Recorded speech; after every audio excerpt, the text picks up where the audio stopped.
Hello, kids. This is Ryan from the Dead Radio Podcast. Please excuse me while I get these plugs out of the way. Please subscribe to the Dead Radio Podcast on iTunes, Beyond Pod, or whatever your mobile podcast app preference may be to download and listen to the show on the go. Not sure how to do that? Go to our YouTube page by searching Dead Radio Podcast and watching the lovely video Adam posted to teach you dummies how to figure it out. You might as well subscribe to the channel as well while you're there. We're also on Instagram at Dead Radio Podcast and on Facebook as well. Facebook.com/Dead Radio Podcast. If you'd like to support the show, send us a few shekels at our Patreon page, patreon.com/Dead Radio Podcast. Your support will help to enhance the show and fund future Dead Radio projects like Tim Cop, a live chili cook-off, and a shot-for-shot remake of Never Gonna Give You Up by Rick Astley. We do this show for fun, but as Danny DeVito and Twins once said, well, money talks and bullshit walks. We also share the internets with other local podcasts, so check out Dark Side Records Podcast, Dorkside at Dark Side Podcast, Hudson Valley Legends Podcast, and Hudson Valley Transmitter Podcast. And as always, the Dead Radio Podcast is sponsored by Track 7 Studios, providing quality artistic photography and video services for advertising or events of any size. They will photography anything. And if anybody has been paying attention, I just said the word podcast 13 times. Thanks for listening. Enjoy the show.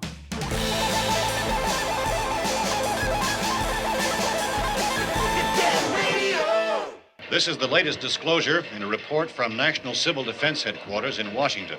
It has been established that persons who have recently died have been returning to life. Welcome to Dead Radio. We're not doing that. How did she come to have sex with a dead man? Don't call me Radio Unit 91. You're a dead man. You're a dead man! He's God here in this radio station. Place where the dead speak. Rebel Radio! I'm a fake? Yes. How'd you like to be dead? You ever think about doing radio? My team is dead! But you're not crazy. You're me. And this is just radio. By the powers vested in me by the Federal Communications Commission, I command you to get on the microphone in a serious manner and continue this broadcast.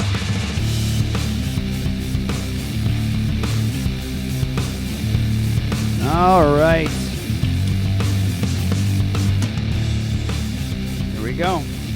Dead Radio Podcast, episode number 123. Off to the races. Yeah.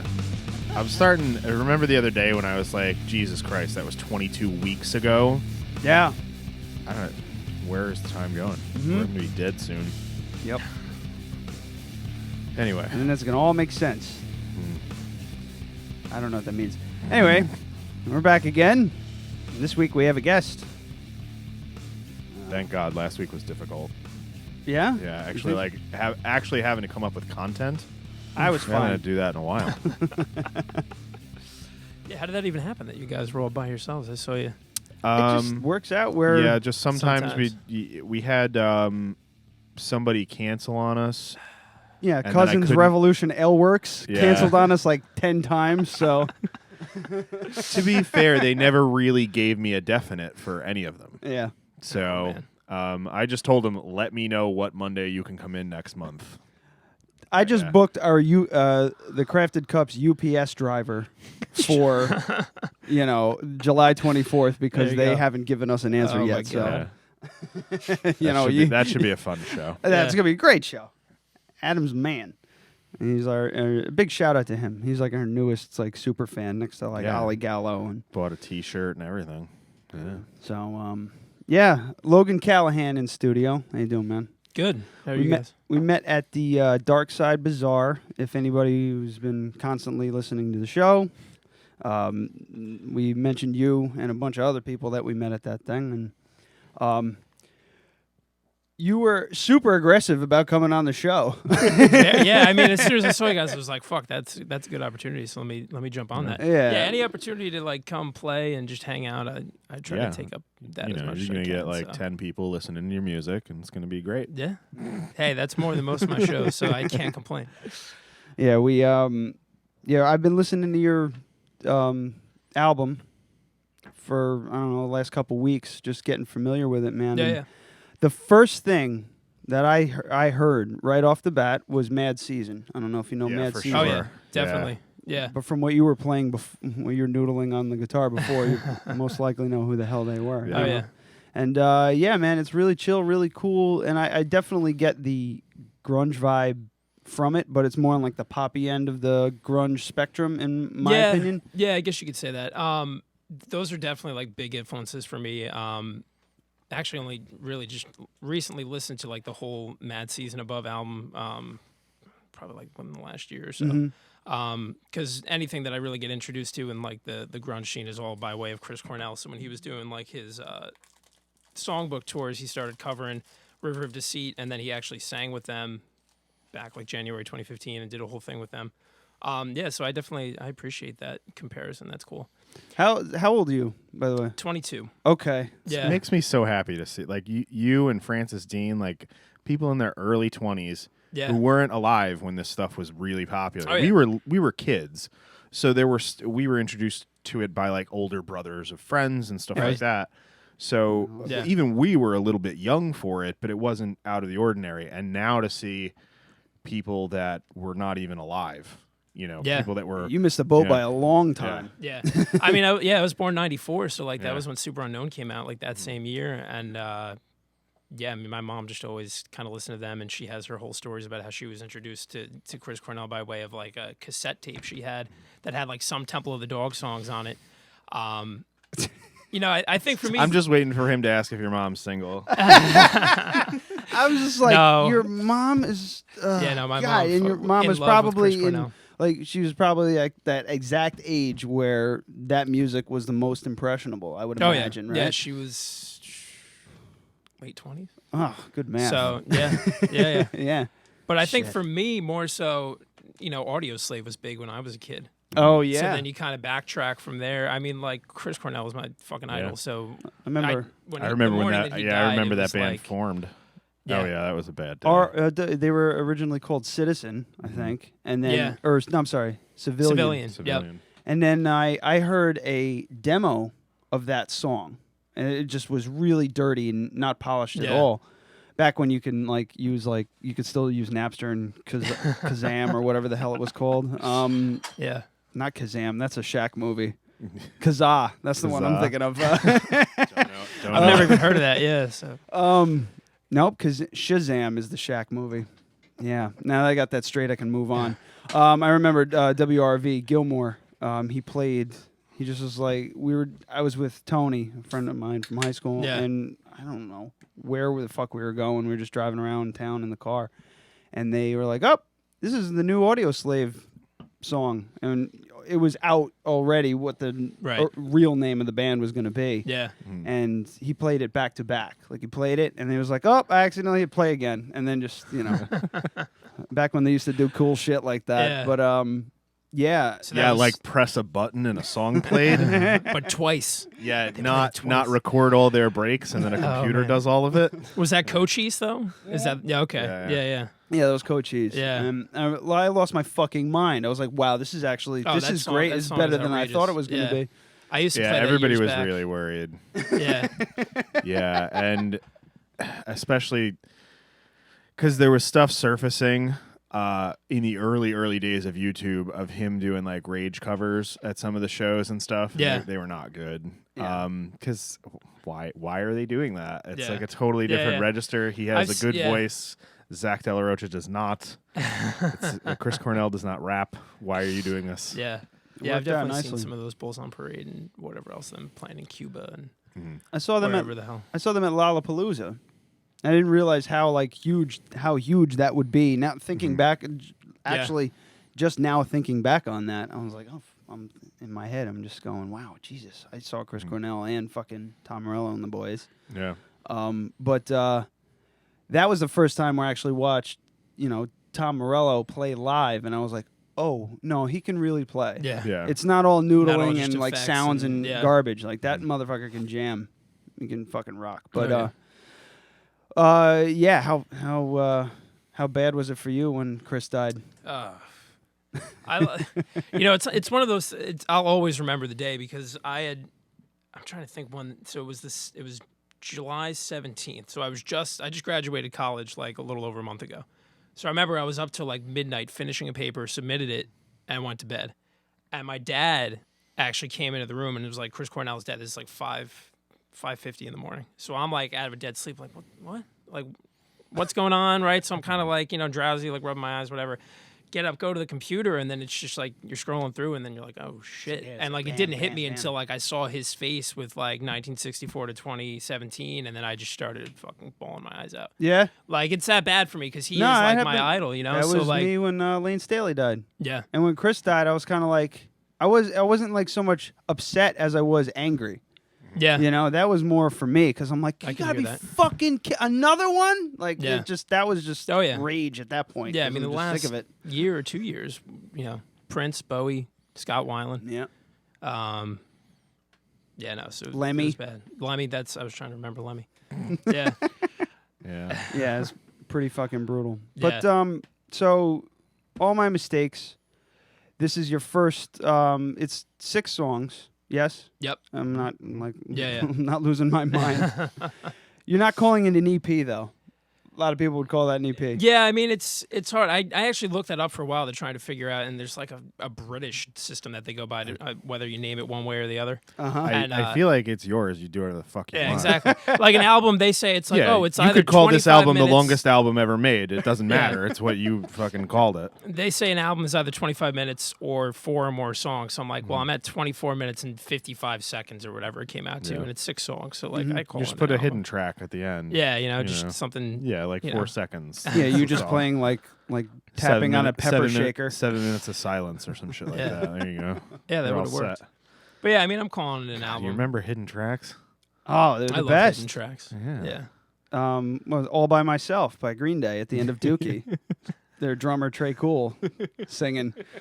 Fucking God, I can't think of any off the top of my head right now. Shit. Oh, Hot is- Carl by the Presidency of the United States Yeah, of America yeah. on their second album.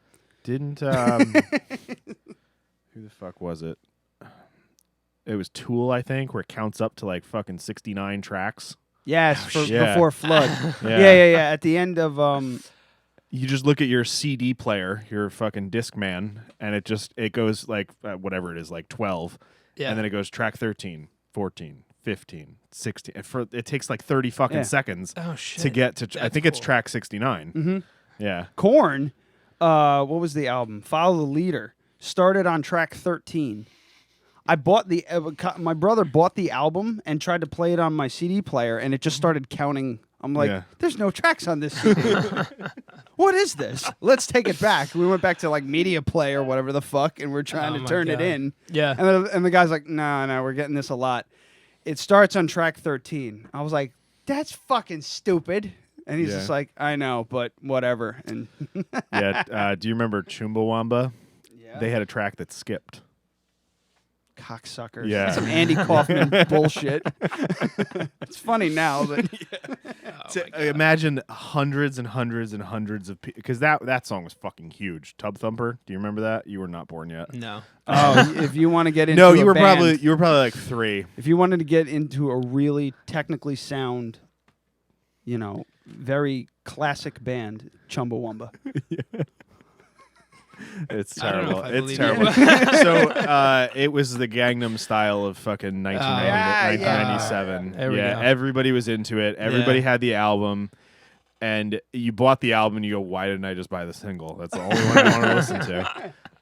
Yeah, and it probably sold millions of copies. I'm sure. So I guarantee Yeah. it's hundreds of thousands of people just going back to Media Play. This CD skips. And then they go, oh, okay, and give them a new one. And then he'd be like, this CD skips and too. over And then it again. probably was Oh a my couple God. days before they spread the word around the fucking store that the CD's fine. Jesus. So, you list Jeff Buckley also as your as one of your influences. At least that's what I Yeah. was reading. Yes. I just watched you play Lover You Should Have Come Over, I believe it was, Ooh. on the YouTube. Yeah, Very Jeff. well done. Jeff Buckley actually is recent for me. Again, I think it was. People have been kind of like saying his name to me a few times here and there, and I think that was also by way of kind of Cornell because they released some sort of documentary. I want to say about the most recent album that they released of like posthumous stuff for Buckley, and I think Chris Cornell's Facebook page had shared something about it. So I went out and I bought Grace, and I remember like my girlfriend and I driving in Kingston, and we put like the first 2 songs on. We were just kind of like, what the fuck is this? I'm like, this is awful. I can't imagine. So I like just turned it off. And then I think my mom actually was the one that took it and listened to it, and she said, no, you got to give it another chance. And then I was hooked, and then I just listened to it like on repeat. Yeah, but he's just like, he's kind of changing all the ways that I look at guitar and, you know, making me think a little bit better about as far as writing goes. Yeah. Yeah, his composition's incredible. And most of that stuff on Grace was done on like a 4-track recorder in an apartment. Oh, yeah. Mm-hmm. So, yeah. So, I mean... a la Frank McGinnis. Oh. Thanks, Frank. Yeah, I think Dark Side Records is to thank for that, because I got the next album. You know, I listened to Grace for months, and sketches from my Sweetheart the Drunk. So I've been listening to that, and that's like 2 discs too. Yeah, it's the first track is actually stuff that was pretty much finished, and then the second one was all his basement recordings. He was a machine. He just sat. He sat in a room with a 4-track and just constantly recorded himself. Yeah. And I'm a huge fan, and I really like that stuff is still surfacing. But half that album he never meant to release. Yeah. And that's why a lot of it is just super fucking weird. Yeah. Yeah. So I don't know how anybody feels about that. I mean, I'm glad to have heard it, but I'm sure he wouldn't be happy if he knew. Yeah. You know?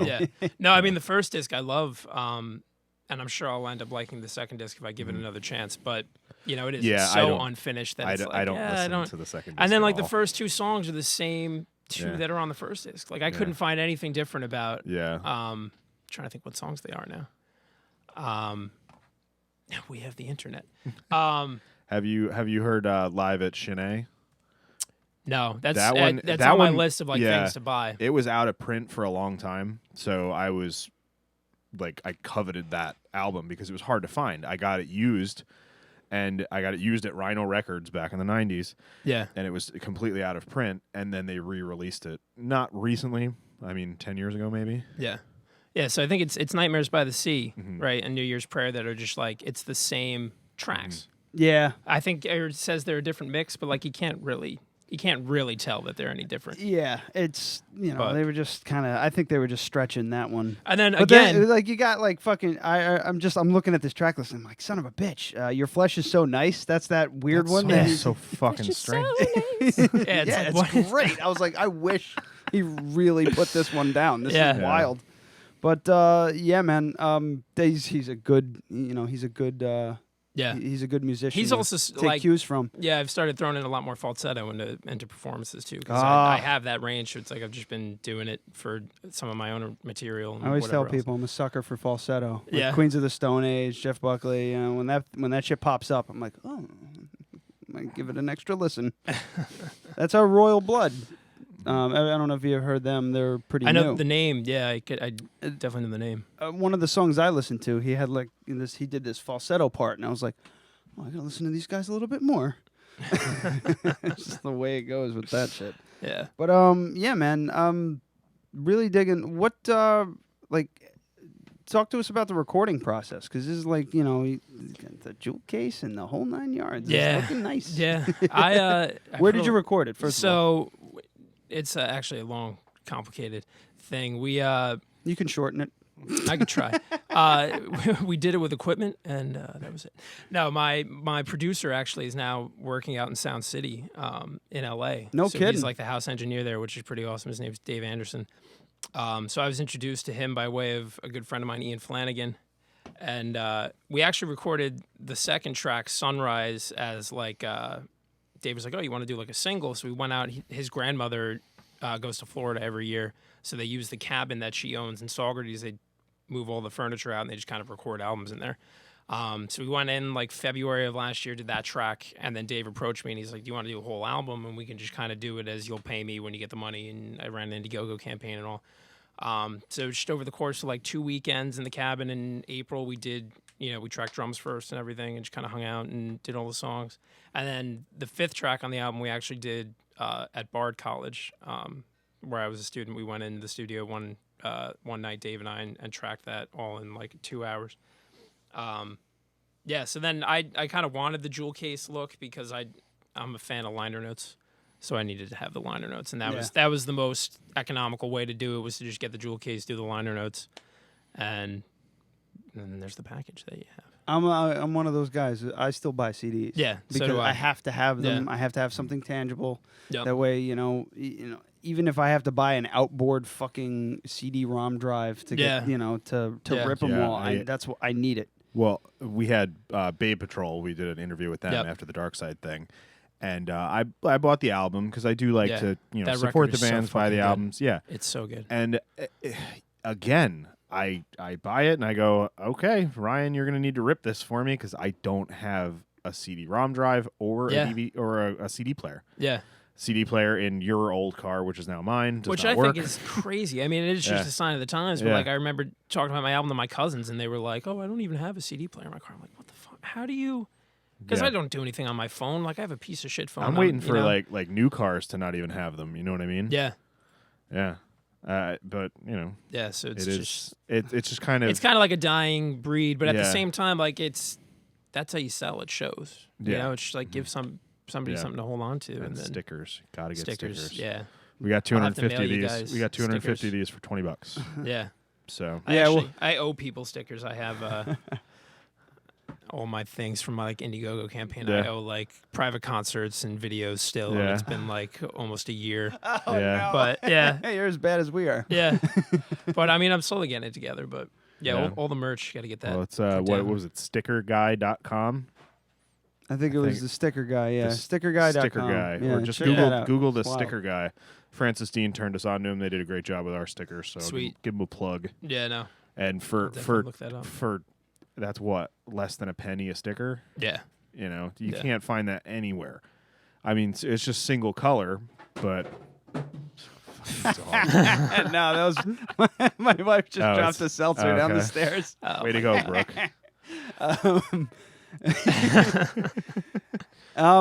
So when did you start? You're obviously a guitar player. Is that like your primary instrument, or are you one of those multi-instrument pieces of shit that I can't fucking stand? Sorry. Yeah, I am. I started singing, really, really little. And I started taking piano lessons when I was 5. So that's kind of where it all started and where my, delving into it began. And then I didn't take guitar lessons until I was in 7th grade. I took maybe 2 or 3 months, and the guy was fucking awful. He literally would just sit there and noodle around and be like, "Look at how great I am," and I'm like, "Yeah, I'm not learning anything from you." So I stopped. What was his name? It sounds familiar. Yeah, no, I don't want to throw anybody under the bus. But yeah, it was a Socrates guy. You can do whatever you want. Yeah, and then it always goes back to Chris Cornell for me. But I saw Chris at UPAC in Kingston back in the end of 2013, and that kind of inspired me. I was like, "Oh shit! Let me pick this back up." So I've really only been playing for, it's going to be almost 4 years now. It's come like November. That's it? So. Yeah. So. I fucking hate you. I'm still nowhere. You're on 20 years now? Yeah. I can't even solo for shit. Yeah. I'm light years. Although behind. your guitar playing is kind of like me still having a black belt. Right. Yeah, pretty much. It's mean, but I'm a meat. But here's the thing: I was never a huge I never wanted to. This is everybody just kind of rolls their eyes and goes, "Oh, okay." I was never into the solos and stuff like that. I appreciate it. I came out of the shower the other night and Brooke was on the couch watching Joe Bonamassa. I don't know if you know him, blues legend. He had his concert at the Carnegie Hall on PBS, and I walk in the room and I'm listening to the music. I'm like, oh shit, that's cool. And then I start looking. I'm watching him play, and I'm like, oh my god. And I just got mesmerized by his speed, his technique, everything, and just the whole feel of it, because blues has a feel to it. But I've never gone, man, I need to play like that. That was never my thing. I wanted to play loud, heavy, Mudhoney type riffs. I just wanted to be able to play that stuff well.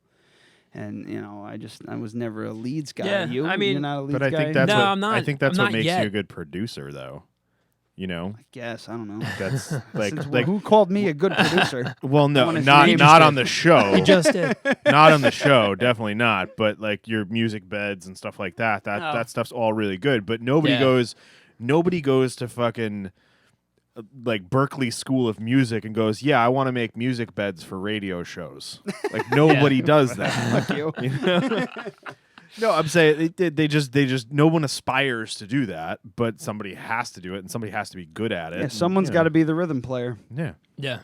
That's kind of where I'm just at, because it's like you can only spend so much time on doing like the noodling and being like the leads player, because it's like ultimately I'm a songwriter. Like I could be the Kurt Cobain if I wanted to and like do that, but that's not really where my focus is. Well, if you know? can do that, you probably should. That's true. Aside from the killing yourself part. But, Yeah, I mean, if you can. Sells records. Yeah, we talked about shooting each other last week just to get some fucking. Just some to make press. it work. What the hell? Oh, that was the bulletproof vests. Yeah. Well, I mean, the fucking pepper spray still on the table, I'm not doing that. No, I'm not doing that because like we were talking about a viral video and ended up turning into like a death, right? Yeah. Oh my god. Yeah, this guy thought that a phone book or it was like a dictionary or something would stop a 50 caliber handgun round. Ooh. So Of course, No, of course not. it didn't, and he died instantly. Yeah, his wife shot him. Yeah. In the Yeah. book. I guess she's Yeah. a good shot. Yeah, I mean, 'Cause it went through the at book. least kind of okay. Yeah, but yeah, so he died, and I'm like, we couldn't do that. You know, I was like, No, but I was saying like if I couldn't, but if you shoot my wife and she couldn't shoot me, but if Adam and I tried to shoot each other, there'd be no probably fine, hesitation. Yeah. You could But- try to figure out how many phone books it would take. That would be Yeah, a cool it's series. it's of almost videos. 7. There you go. So Because then, there's a video on YouTube that they could have watched. Fucking idiots. But I also have this. It's a Kimber pepper blaster. It's kind of like it looks kind of like a squirt gun, but it shoots pepper spray really Oh, fast. awesome. Yeah, the thing's awesome. And I have one that expired in December of last year, and I asked him if he'd get shot in the face with the thing for the show, and he just was like, "No, I won't do that." And it's like fair enough because I won't do it either. yeah. So- I wonder what happens to pepper spray when it expires. Would it be worse? No, I you think think it's. it's just I think not it's as Now, you more. could just add it to soups. Yeah, I think it gets less potent, but this is also like it has like a little like pyrotechnic inside that pushes the plunger Oh shit. Yeah. to actually like that's what makes it spray. Yeah. So I would imagine that the pyrotechnic expires. That makes you think. Did you guys ever see the video of? It's like the guy pretending to scare his girlfriend, and she runs out of the house and she runs down the steps and she gets hit by a car. Yeah, it's totally fake. Yeah, it's fake, but it's that's what comes to mind is that girl just getting like trampled by the car. Yeah. My favorite ones are the people that scare other people and they have no freeze or flight. It's just fight, and they fucking deck just the guy. Deck 'em. Yeah. Yeah, those are Those are good. my favorite. all of those YouTube channels, the girlfriend versus boyfriend thing, they're just all fake. It's Yeah. all fake. Oh, yeah. Yeah. It's still fun to watch. Yeah. though. Yeah. Well, they get fucking millions of hits. Yeah. So 4 years on guitar.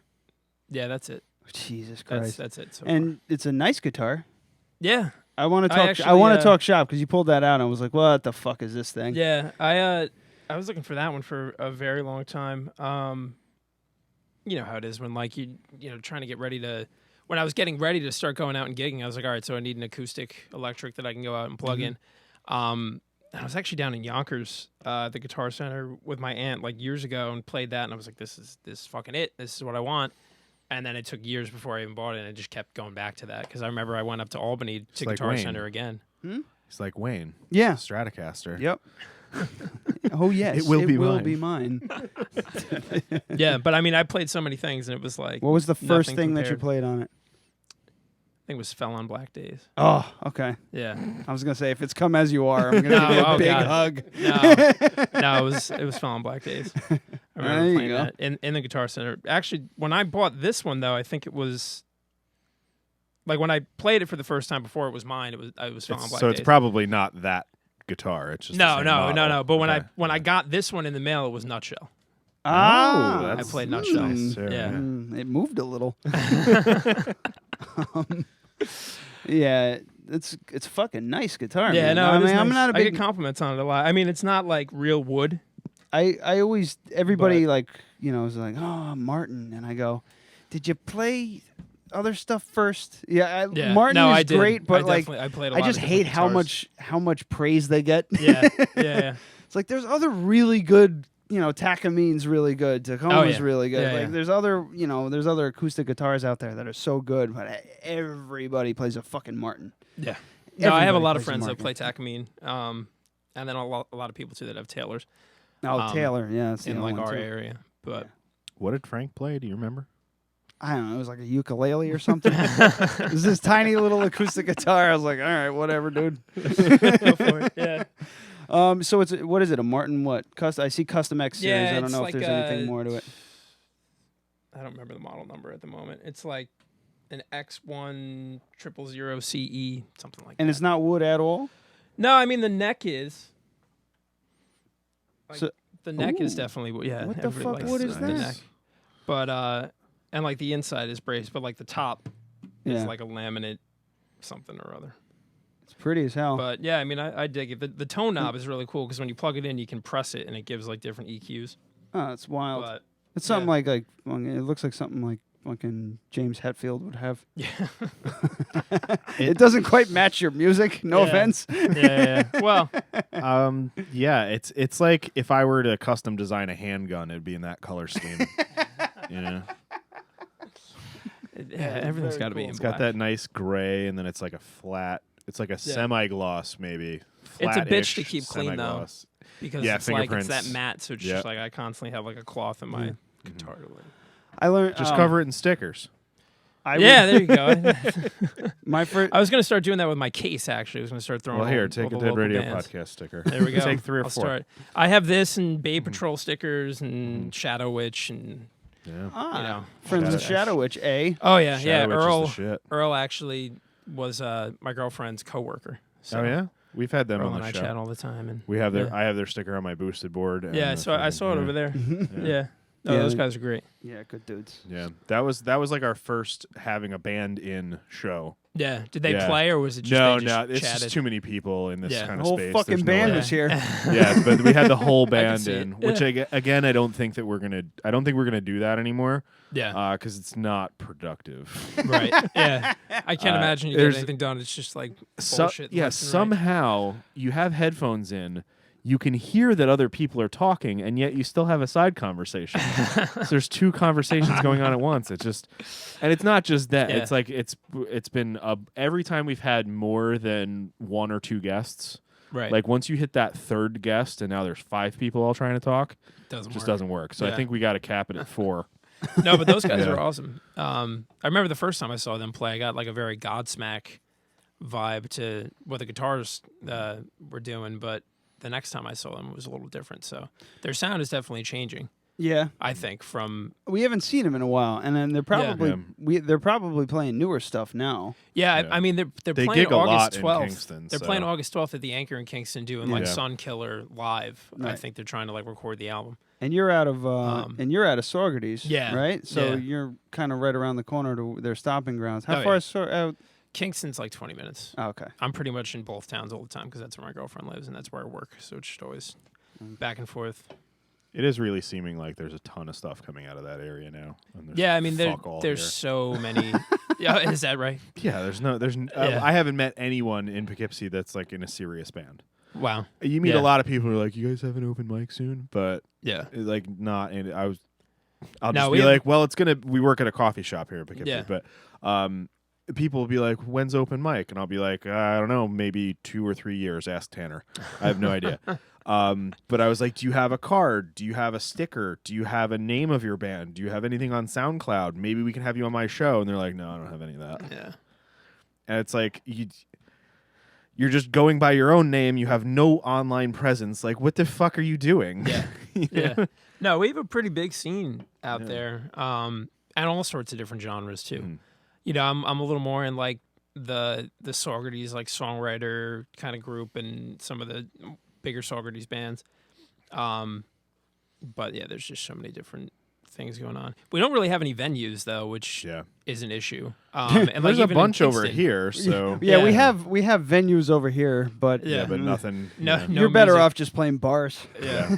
Like the chance is nice and all, but Jesus Christ, We've talked about it. You got to get great it. length. You have to get a big enough band in there to bring a crowd. Yeah, and to make any Yeah. money. I played Yeah. there many times with my cover band, and I played twice solo, and it's just like you have to sell. Yeah. Any situation where you have to sell your own tickets, it's like, what? I'm just wasting my time here. Like, I can't be, all the time that I'm spending. You should look into places like. Do you ever hang out in Poughkeepsie at all? Now. Yeah, I mean, it's like I go to Dark Side. There's a place on Main else. Street which is like a block away from the old Dark Side, called Juan Murphy's. And if you go in there and say like, "Hey guys, can I play?" They'll just fucking put you in there on a Friday night. That works. And yeah, you have a built-in crowd. You won't make anything, but you might sell some CDs. Yeah, that's what really matters when it comes down to it. Yeah, I what are don't you care going to so much get? about Fuck money. it. Yeah. They going to give you the door if there's a cover? Yeah. If there's a cover, half the fucking people go, I don't want to pay a cover, and they'll leave. Yeah. You know? Yeah. It's funny how the Chance is still doing that. Yeah. Yeah. 10, 15 years later from when I was playing there. I go They like hand if I you- go they hand if you I a go stack to of 50 fucking tickets, say sell these, Yeah. and come back if you sell X amount, we'll like start paying you Yeah, out. And it's just yeah, like- but it's like we'll give you $2 a ticket. It's like, yeah, oh, they're okay, making great. 15. So- yeah, Yeah. it's fucking bullshit. So I'm promoting for you, and Yeah. I'm selling for you, and But it's you good just sit back. exposure. Remember, it's Yeah, good it's exposure. great exposure. Yeah. It's fucking Experience. bullshit. Yeah, But that's the thing. You're getting better exposure on here because you're going to leave with a video you can show people. You know what I mean? And Oh snap! yeah, and it's like Dead you're going to get radio. fucking 12 people in here. No. Like I'm not a musician, but I'm a photographer, and I go to wedding shows, and they charge me $1,000 to fucking go in, and I talk to 12 people all fucking day. Oh, we can't give you your money back. Fuck you. You failed. yeah. You know, you fucking failed, and you took home $80,000 from all the vendors here. And I talked to 12 fucking people all day. You're the one that failed. You know, Yeah. that's fucking bullshit. And the Chance is the same shit. Fuck that place. I haven't been to a good show at the Chance in forever. Yep. I think the best show I ever saw there was Queensryche. Wow.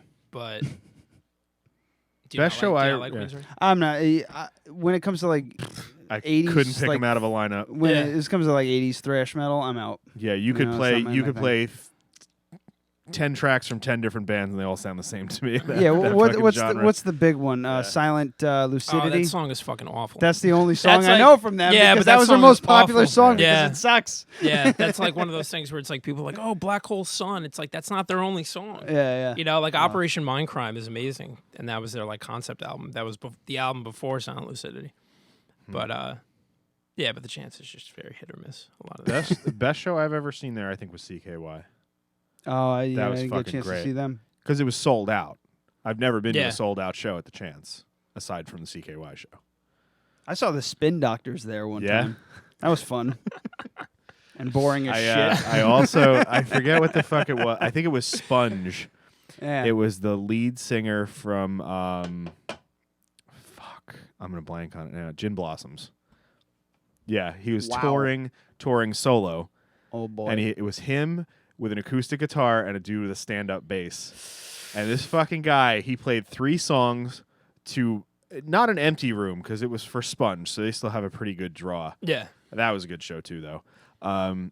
He played like 3 songs, and then no one's even paying attention a little bit at all. Everybody's just at the bar, milling around, talking, and it's acoustic, so you can just talk over it. Yeah. And then he goes, yeah, so if you guys didn't know, I was in this band called the Gin Blossoms. This was our famous song. And he plays the whatever the fuck the Yeah, radio. Hey Jealousy Yeah, or Hey some Jealousy. shit. Plays that, and everyone goes, oh, yeah. And then they all fucking lemmings just go down into the pit and start paying attention. I'm like, he should have fucking led with that. Absolutely. His Like, why entire the- set should Yeah. have just been Gin Blossom songs But I and then think, end with he your was. shit. I think he's just still holding on to, you know, like, I'm not going to be that guy. Yeah. I'm not going to be the one that. Oh my god, it's fucking buzzing over here. It's bad. Sorry. You getting Yeah. buzzing? No. No, it's this side of the table gets it the worst. Oh, okay. Yeah, because I I'm know not going to do anything about it. I understand that. I just want to. I'm just gonna run my fucking cable over to there. Yeah, I've tried everything, so it's none of my gear. But yeah, Gin anyway. Blossoms guy. Gin Doesn't want to Blossoms. be that guy. Yeah, he doesn't want to be the guy who's just like so and so, Yeah. former lead singer of the Yeah. Gin Blossoms. Yeah. And he wasn't playing their songs. He was just playing like solo stuff, and then did one song, and then went back into his solo stuff for like 2 more songs. And people paid attention for the last 2, but they didn't know who he was. They didn't care. And I was like, oh, that's funny. He's in the Gin Blossoms, and turned the fuck around and kept drinking because I still didn't care about what he was doing up there. I mean, nothing changed. Yeah. So we're getting a request for what are you drinking, but I think it's time for a song. What do you think? Does it feel like I'll go for it. song time? Are we really getting requests? Yeah, actually. Yeah. From Anthony. Yeah. The greatest assembler I know. Yeah. Greatest of food. The greatest of food. Fast food assembler we know. He was just like, a la carte, that's what we do. I'm like, yeah, okay. Fancy it up all you want, son. So. All right. So shit. we'll play a little music, and then we'll do What Are You Drinking? I was going to say, we can take a break after this, too. Yeah. Because we're at 40. Okay. I have to pee, so I'm good with that. All right, so talk to us about this little ditty. I'm gonna play one of the tracks off of the album. 4th track, 3rd track. I always get those 2 mixed up. Okay. Is that Judas? There you go, Judas Scheme. Yeah, exactly. So I want to do that. I've kind of been playing that a little. I did my research. This is exactly the situation with the falsetto and stuff. So since it tickles your fancy, I'll toss it in for you. Yeah, this is a good one.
Poses you do, your hair a crown of thorns, crucify yourself as limbs are torn. Look on me now.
dope. Thanks. That's awesome, man. That sounded great. Thank you. Yeah. I kind of play that one a little different, like every time. Yeah, I could. But- I was just listening to that song actually before you got here. Just doing my due diligence, and I was like, I don't recognize this. All right, cool, man. That was great. Yeah, really fantastic, awesome. fantastic. But so let's take a break quick. Yeah. We'll come back. We'll do what are you drinking? We'll talk about your liver issue.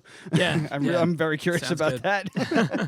And let's. All right. Oh yeah. I'm gonna. Are you gonna play some? Are you gonna play another song for us a little later? Or what? Yeah. All right. Well, should I lead sure. with something? Should I just start off the top of the album or what? That works for me. All right, cool. This is All My Mistakes by Logan Callahan. You can get his stuff at logancallahan.bandcamp.com. Actually, go to logancallahan.com and check him out. Yeah, I mean, you can't go to that, but All right, the website looks like shit at the moment. I gotta go to both. Send me comments. At tell me Logan how to- Callahan Music on Facebook and Instagram. logancallahan.bandcamp.com. Take a listen to All My Mistakes. And we're going to play this. Fuck you! I fucking hate you. I had that nailed. All right, we'll be back. God damn it.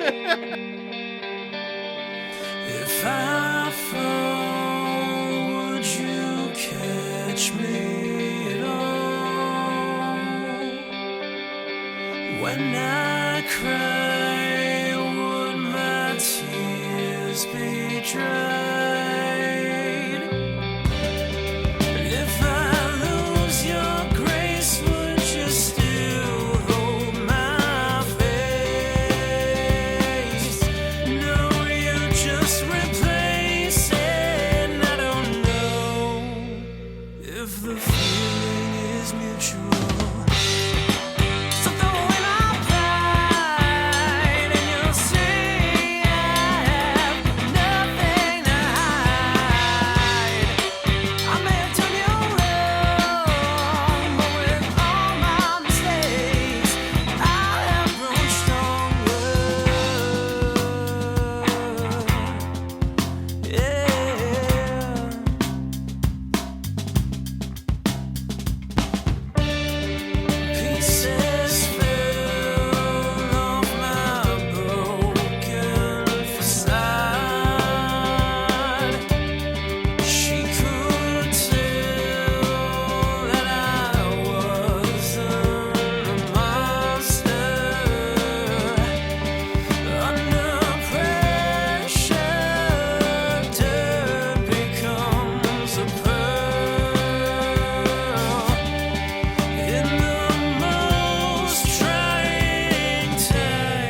much to say and not enough time. Just one day. Can I have tomorrow too? You don't know the times I've tried, the times I've died waiting on you. Captivity was killing me, I just could not take it. Smoking fears, lost years, but no way to change it. But it all made sense in time. If you give me tomorrow, I would swallow your sorrow and dry those crying eyes. Though the whole world's in ruins, I know we can fight through it. So give me that chance and try to watch the sunrise.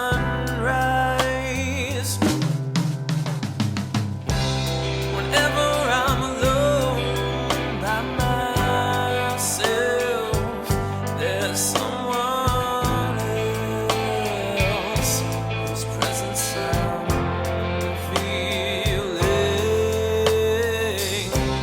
It's you on my mind all day. That's where you stay. My thoughts are stealing. Despite any silence, my heart will not falter. No matter what you do or say, it cannot alter how I felt all this time. You tend to hide your scars,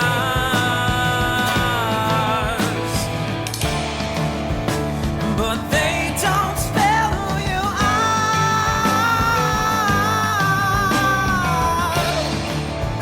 And though I don't know how you feel, I know.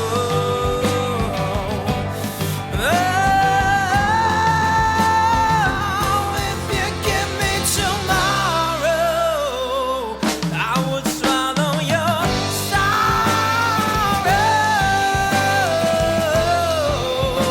and always be by your side. Though the whole world's in ruins, I know we can fight through it. So give me that chance and try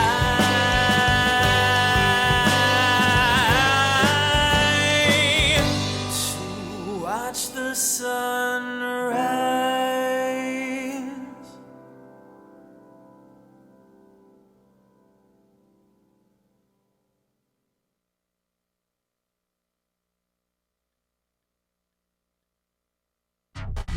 This is Gavin Burt, someone who doesn't work for any radio station at all, and you're listening to the Dead Radio Podcast.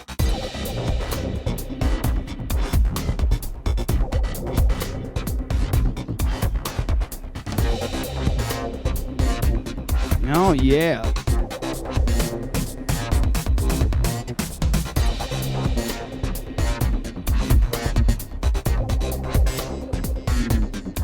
And we're back. After a short break. Got people You're checking sure the in. mics were off, right? Yes. So I yes. didn't want Anthony to hear any of that. Yeah. Okay. Absolutely. All right. Just making sure. But, yeah, speaking of Anthony, we got a request from our YouTube Live. From our listener. He said, what is Adam drinking? Adam. Yeah. I'm So drinking he's a kid. Newberg Brewing Company's Mega Boss IPA. It's really fucking good. Really? Yeah, and I was just saying before that I've tried several things from Newberg Brewing Company. Never been impressed. Never been wowed. Never gone, this is gross and I'm not drinking it. Like, it's definitely not to that level, but never been impressed. Very forgettable beers. This one, super good. Decent price point. I mean, it was like $15 for a 4-pack, which sounds insane to be a decent price, but they're pints, so it's really a 6-pack, and it's local, and they're canning locally, so it's on point with everybody else who's kind of doing the same thing, like Millhouse. Right. Millhouse, I think, is like $13.99 at halftime. This is like $15.49. Yeah, for a 4-pack, but very, very good. Really, really like that fresh, crushable liquid thing. That's very prevalent in IPAs now. They're not ridiculously bitter anymore. They're just really citrusy. Juicy. Yeah, they're juicy. So really, I gotta get that. I gotta get that drop. Juicy. It's from Tenacious D, Pick of Destiny. Have you seen that movie? Yeah. Yeah. He ate a bunch of mushrooms in the woods. And he's like, I feel juicy, and the words come out of his mouth. I gotta get that. And there you go. So I also got this too. So we should just get it out of the way. You should play the bumper. Oh yeah. If you can find it. If I can, I did move everything. To alcohol, the cause of and solution to all of life's problems. But the new system is working because so obviously I only have a certain amount of keys on my keyboard. So I changed the name of that to Homer Alcohol and put it on the H key because ass and titties is on the A. So. Well, we all have our ways of doing prioritizing. Yeah, so this is I'm pretty excited about this because 21st Amendment Brewery, they have their Brew Free or Die series. I've loved every single one of them that they've put out. Okay. And this one, I don't know if this is new or I'm just noticing it because I was too poor to go to halftime. Like I spent $30 on a 6-pack and a 4-pack today. Like I can't do that every day anymore. I used to do that every day on my way home. But I kind of went all out today and spent $30 on fucking 10 beers. All right, you know. Yeah. But it's their blood sacrificing orange. for the company. It's their blood orange IPA. Have you tried this before? No. This is the first time you've tried this. First time I've tried it. Let's do it. Yep. Go ahead. You drink first.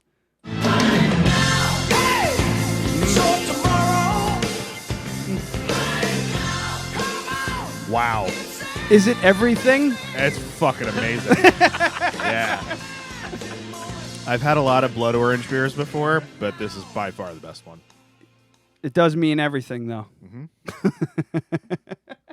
Holy fucking shit. Wow. All right. I don't have a glass. I'm not drinking it out of that thing. I would love to try it out of a pint glass, actually, instead of the can. I have a coffee cup with some coffee left in it. No. All right. That's not going to work. That was a mistake. Oh, shit. Well, that's great. I'm actually drinking, and we'll get to you in a second. You can't drink. I can't. For everybody just joining us, we're with Logan Callahan. There's a lot of people joining us. Clifford Parmeter? Yeah. That's a good friend of mine. Yeah, Clifford. all right. Clifford, the big red dog, is watching us on YouTube. Thanks, Clifford. Appreciate it. No offense. just joshing you. Himself Just joshing you. So it's. But I'm drinking a box of wine. Box of wine. It's called Siconia. It's Vino Regional Alejada. And it got an 88 on Wine Enthusiast. And Brooke and I cracked it open the other day because she came home with a Boda box, their Zinfandel. And it was great. It was fantastic. Not white Zinfandel. Let's get that right out of the way. It was an actual Old Vine Zinfandel. It was good. It was really good out of the box. So, and they're cheap. So, when you're on a budget and you own a home, well, so it's $21.99, and is it supposed to be? It's how many? 4 bottles of wine. 4 bottles of wine. We've been drinking this for like 3 or 4 days. Yeah, and it'll never go bad because there's no air getting to it. Correct. Yeah. So it's a wise purchase. Yeah. But this tastes like a dumbed down port. Yeah. It basically tastes like. Can I try it? It's super. It sucks. It's not good. Sucks. It's not you see, good. You keep giving us conflicting things. I was like, This is bad, and I was like, why? What's going on? You're like, because I can drink so much of it because it's right here. And then I thought that it wasn't bad because the wine was bad. It was just bad because how easy it was for you to drink 2 bottles of wine in a sitting. Yeah, that's why it's bad. It's because I have it perched on my shelf here, and I can just. But is the wine itself? Look at the face you just made. Yeah, it tastes like jam. Mm. If you could microwave jam to make it really runny, but have it not be hot at the same time. Does that make sense? Wait. So imagine like really syrupy jam. Yeah. Okay. Yeah. You know, so like if you put jam on really hot toast, how it gets really if you liquidy. mix it with a little water Yeah. and you heated it up in a pan. Yeah, Okay. that's kind of how it'd be. Yeah, it's not crazy sweet, but it's a little too sweet, and yeah, it tastes like jam. It's like, I don't know. I said to Brooke, I was like, it tastes like a port, like a port that's not going to do anything for you. And You sound like Foghorn Leghorn just then. What? So I said. So I says to Brooke, I says to Mabel, I says. Jesus Christ. Anyway, you can't drink though. No, I can't drink. Fun fact about the artist. Yeah, so it's actually funny story because Cliff just commented over here saying that on Earth 2. So it's a funny story because Cliff and I like. Say, I don't know what this is. It's Ron and Fez. Ah. Earth 2? Don't know that one. I don't think it's that. No? No. Well, they did like, an Earth 2 we're big reference. They did an comic Earth people. 2 bit for like 2 years. Yeah. It was like on Earth 2, Fez is not gay. And he'd be like, hey! But, yeah, so I have like 3 things going on, actually. I have ulcerative colitis, which is just like your colon is like inflamed. No, yeah, fucking that's time. what they thought I had. I have celiac, so Yeah, I can't have yeah. wheat and everything like that. And then I have 2 different liver things that are like basically like my bile ducts just fucking being all weird. Really? But, yeah, I mean, like I saw one of the doctors when they were trying to figure it all out, and he's like, if you drank, you'd be a transplant patient. I'm like, thanks. What doc. the like, fuck? I appreciate that. Yeah. So. But you also wouldn't be eligible for a transplant Yeah. if Yeah. you drink. Wow, that's crazy. So, is it like you drink like a sip and you feel something, or what? Or you don't even I've really never know? even- You just stay no, away I've from it never because even- of the risk. Yeah, I mean, even when I was before I found out when I was younger, I never drank because it just wasn't something that interested me. Huh. But then when I found Kids out, it's like these fucking days, it's like, oh, I man, guess they I don't really drink. can. That's where they get the motivation. Yeah. We were shopping. My girlfriend and I, my best friend Matt, we were shopping a couple weeks back for my graduation party, and I was like, yeah, actually, I kind of feel like I want to take a shot, and they were both like, what the fuck? Because that had never been a thing, and that's like fleeted away. It's better But- that you didn't start and then because this fucking guy found out that he had celiacs and he was huge into beer, so that was like a huge loss for him. Whereas for you, you were like, well, I never really got started. Yeah. So Yeah, exactly. Just keep it that way. It's better in the end. I So would have say. you never had a drink, or you just don't No, really? yeah. I actually, Um, I was playing a show like 2 summers ago, and it was at this restaurant. My dad had like a cup, and I thought it was mine, and I went to take like the last sip, and it was fucking god awful. It was probably like beer and backwash. And I was like, I'm never Yep. drinking that ever again. It's It was the 'cause it bottom was of the his. bottle of a Budweiser Yeah. just poured into a glass. Yeah, exactly. Oh, it was terrible. It's 80% spit. And it doesn't even get you drunk. No, I would seriously need to drink 30 Budweisers to get drunk. I think. Yeah. See, that's 'Cause what happens. Like, you build up a tolerance. Like PBR, I can't get drunk off of PBR. Yeah. I can't. Yeah. Fucking 12 of them, and just like that was a waste of calories for the day. And we've seen it on the show. Yeah. 12. Yeah, I drank the night Trump got elected. I drank 12 PBRs and a tall boy of Milwaukee's Best. Yeah. That was a good night. Yeah. Not for me. You kind of fine. when you drink that much, you kind of hit like this crescendo where you're like, I can fucking do anything right now, and you just stay up all fucking night. But then there's like, if you have 3 or 4, you get sleepy. You got to power through that. Yeah. I was up till like 4 a.m. that night. So, and by the way, that was those 12 PBRs and the tall boy of Milwaukee's Best here. Yeah. And I went home and kept drinking. Oh It was my not God. good. It was not a good night. I want to. I don't think it was a good night for a lot of people. Like over 50% of Americans. Yeah. Over 50% of Americans. How are you? Are you Team Trump? Oh God, no. No. No, of course you're not. You're a musician. No. Yeah. and you don't play country. Yeah. Speaking of Trump, Gavin Burt sent us an email. He's a big Republican guy. Yeah. He was a former guest on the show. I used to work with him. Last week we were talking about my underwear habit, where I have a I wouldn't call it compulsive thing, but I need to make it is a compulsion. I see, It's something that you're doing that you know you don't have to do, but you still have to do it. That is the definition of a compulsion. I change underwear 2 to 3 times a day. Just That's absurd. I wake up, I put on a fresh pair of underwear, I go to work, I come back, depending on how bad work was. Actually, no, that doesn't sound so crazy. Right? Twice a day is completely normal. Yeah. But I'll go 3 sometimes. Yeah.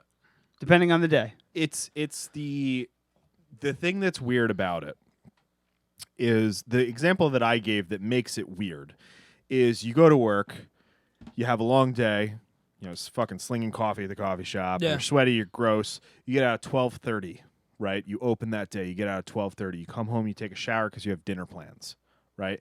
Take a shower, 5-6 hours goes by, and you're getting ready to go to bed. He would change his underwear. Yes, I would change my underwear to go to bed. Before bed. Yeah, I absolutely would not, because I would have to be, in order to have me go, I need to change my underwear now that I've been in for 6 hours, I would need to go, well, I need to take a shower because I'm so gross. If it's hot out, something like that.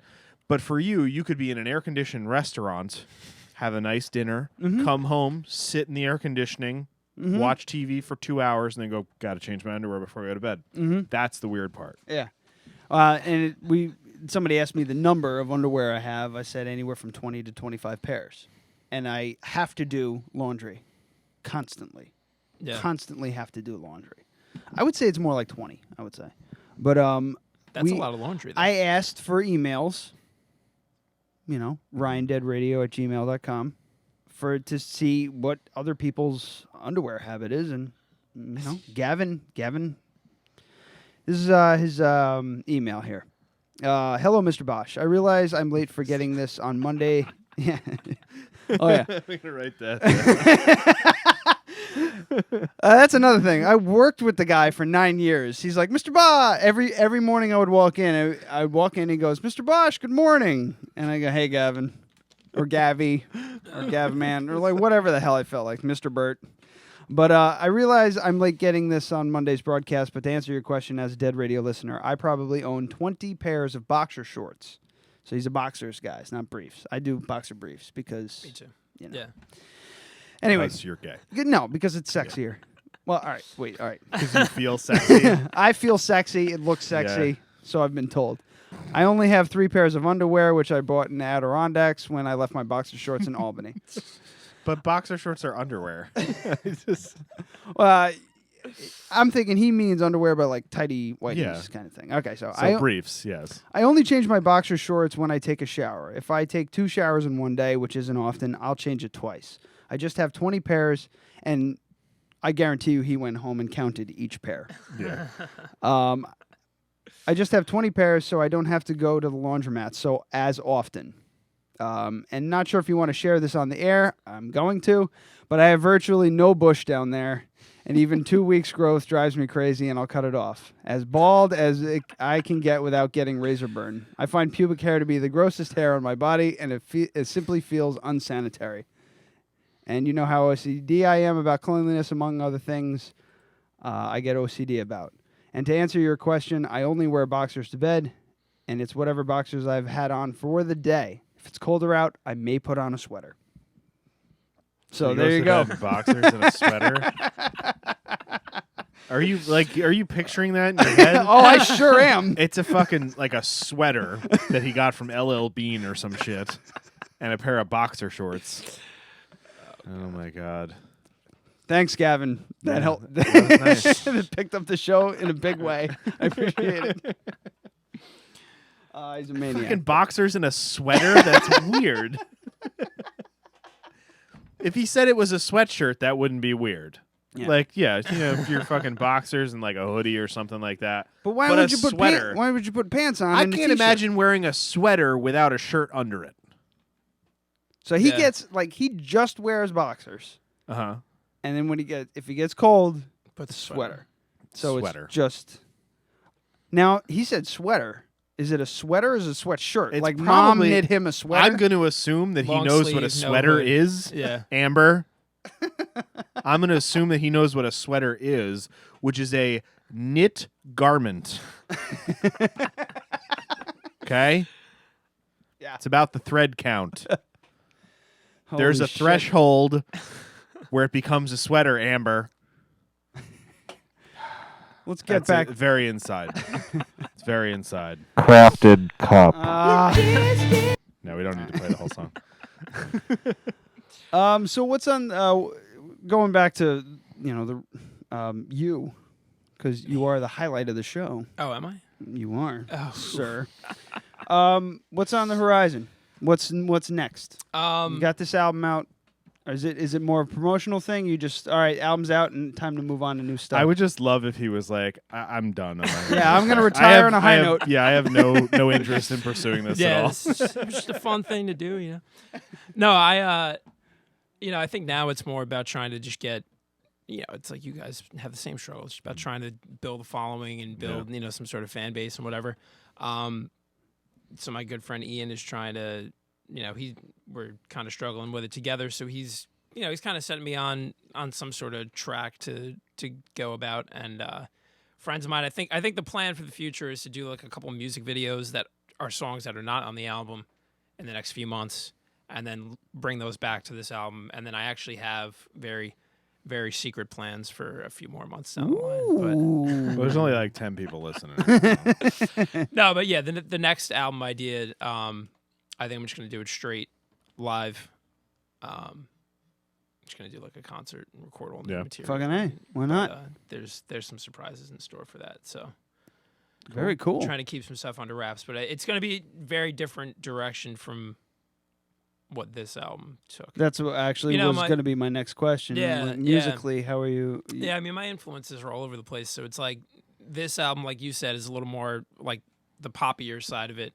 I would love to one day do like a really heavy album, but I feel like that's a little more on the horizon. So this next one's gonna kind of depart a little more, get a little probably more bluesy, soulsy, blues, soul type. Soully? Soulful. Soulful. Thanks, Adam. That's the word you guys were looking for. So yeah, we'll see. Oh, here, this just in. I wear an old WDST radio sweatshirt. Oh, that's not. So it's not a sweater. It's a sweater, sweatshirt. Gavin. That is a sweatshirt. It's a pullover. God. Thanks for noticing. Kind of in bad shape. When I go to bed, my crib is cold. His All right. crib. This is the Is he whitest saying his person crib ever like saying his his bed? crib. Or like crib I in would his believe. house? I would believe that he sleeps in a baby's crib before I would believe that he calls it a crib. Can you imagine his fucking episode of MTV Cribs? It's literally a big ass crib. This is the I drawer want where I to keep my 20 I don't think I underwear. can do anything with this, but I'm just going to write down Gavin Crib. Gavin's big ass crib. Just so it's there, and maybe I can fucking find something lightheaded. that'll be because yeah. Yeah, that's kind of. I always like to see music kind of shift. Yeah. Album to Yeah. album. Evolve is what you're saying. Yeah, evolve is a much better way of saying it. I've said it before and I'll say it again. That Godsmack fucking syndrome where you just nickel back. I love Godsmack, but yeah, it's like they're now just, what they 7 weren't or 8. And they it's weren't just like, original enough to begin with, and then they didn't ever progress. Yeah. I don't know if you're into Queens of the Stone Age. They're just dropping subtle hints at their new album, Villains. It's coming out very, very soon.